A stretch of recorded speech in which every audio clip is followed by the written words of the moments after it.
Hello there, this is my first video. Feel free to watch. Should you vote for reform or is it a scam? I'm a Conservative and, I've been happy with what the Tories have done for the last 10/14 years. Direct taxes on the average Brit are lower than they've ever been in 50 years. English kids are smarter than they've ever been, thanks to Michael Gove's reforms. The debt and damage caused by Labour was cleared in 2018, so that we had an economic blank slate when the pandemic hit. But I always felt that the Tories let us down on immigration. When they got rid of Anderson and Braverman, that really made me snap.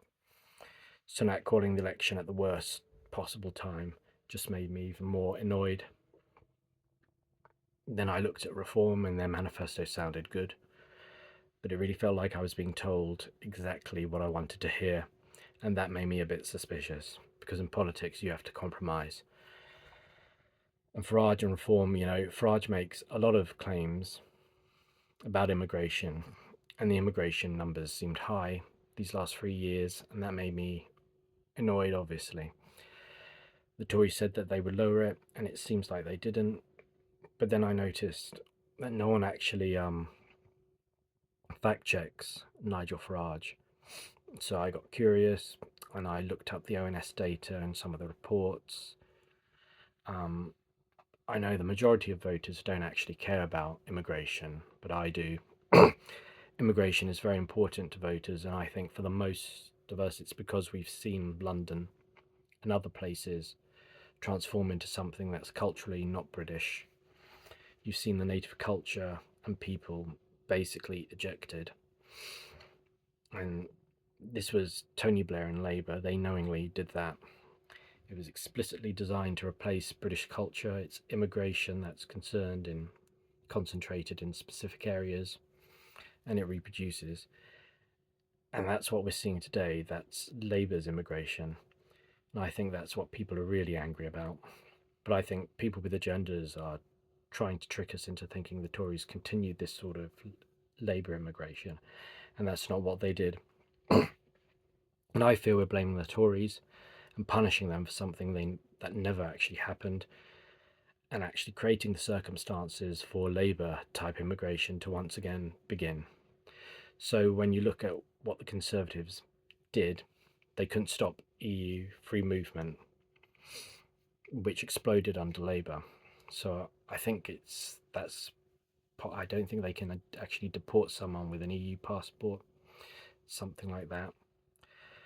And we had a lot of EU immigration competing directly for low skilled jobs back then. So what the Tories did was create a hostile environment for immigrants to try and get the numbers down, and this actually worked.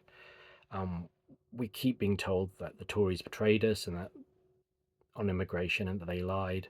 But under the Tories, there's been far less immigration from outside the EU, and inside, people given settlement and citizenship, that's massively declined as soon as the Tories got in. Theresa May was called all sorts of horrible things because of the hostile environment she created for immigrants to try and keep the numbers down. And I think on Thursday, when people are voting, they should remember that a lot of people who will be voting against the Tories are actually voting because they think the Tories are anti-immigration. But so the Tories couldn't control EU immigration.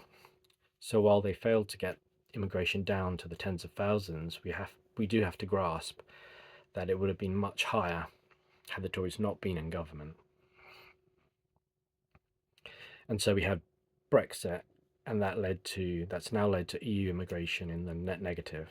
So free movement isn't a problem anymore thanks to the Tories and Brexit. To cut a long story short, Brexit and the pandemic both created a massive labour shortage, which put the NHS and care sectors in crisis, and the government had to do something.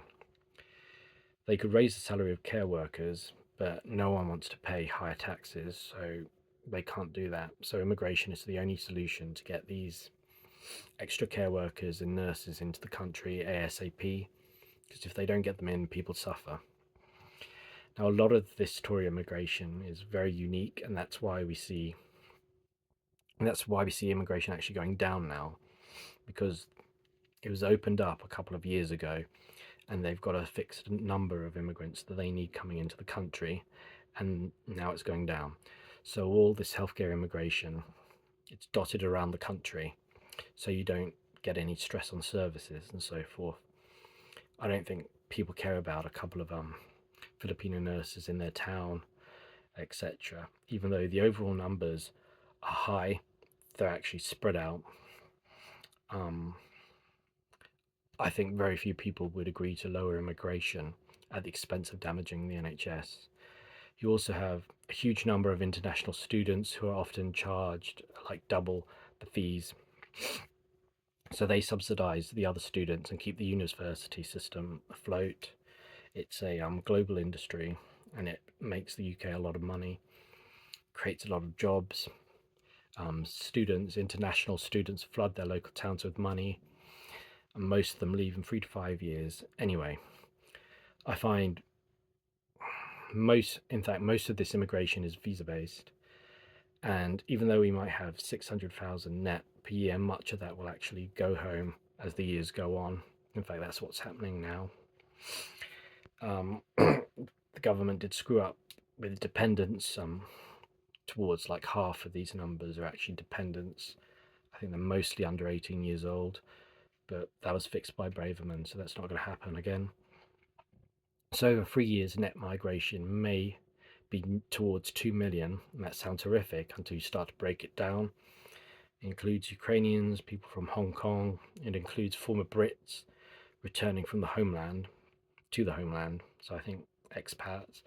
A lot of this immigration will leave the UK in the end, and most of the reason for this immigration is actually unique to what happened with Brexit and COVID. There's an NHS crisis and it needed staff ASAP. This doesn't mean a lot of mistakes and loopholes aren't in existence. We have to watch students who then transfer from study to work, for example. But this is a brand new system that was set up in 2020. It's a post-EU system, and there's going to be some problems with it. Unfortunately, the dependence error was quite a big error. I don't think anyone estimated that would happen. That was quite unexpected. But you can see it's not remotely the same as Labour immigration, which has a completely different motive to what the Tories were doing, responding to specific circumstances or bogged down in the EU free movement, where they can't actually get rid of people who come in. Now, immigration from the EU is in the net negative. So while I think Labour's immigration is a drain on resources in specific areas, like maybe the Midlands, London, I think people like Farage have been dishonest about the immigrants who come here under the Tories. I saw multiple studies that show immigrants only increase rent by about 1% per year, not the 25% that Farage claimed I saw in one of the debates. Immigration under the Tories is scattered across the country.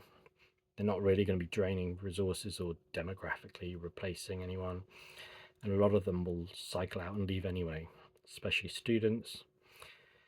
And, they're also directly keeping the NHS afloat. In the case of the doctors, nurses and staff, etc. Students are usually located in student towns and they flood the local area with money. They're young, so they rarely use the NHS.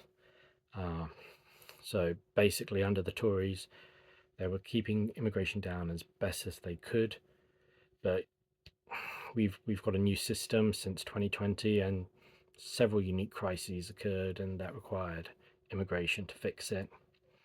It's a unique circumstance. The problem is Farage is basically being dishonest about this complex situation, which was sort of really difficult to actually grasp.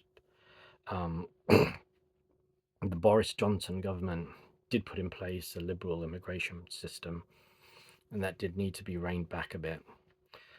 But most of what was happening, what Boris Johnson's government did, and then Sunak's government, they were doing it for the right reasons.